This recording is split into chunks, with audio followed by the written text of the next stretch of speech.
कपी कपी बोलिले छठिया मैया सुनिए सेवक लोग सुनिए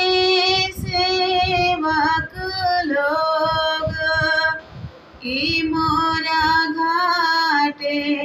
दुभिया उपजी गईली माँ करी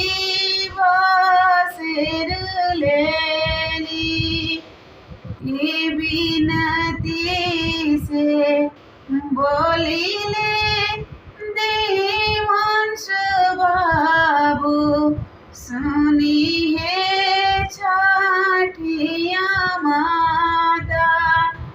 इरौरी घाटे दुभिया छिलाई देव माँ करी उजारी देव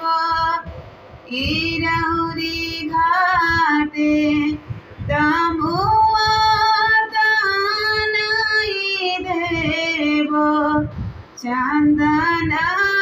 छिड़की देव।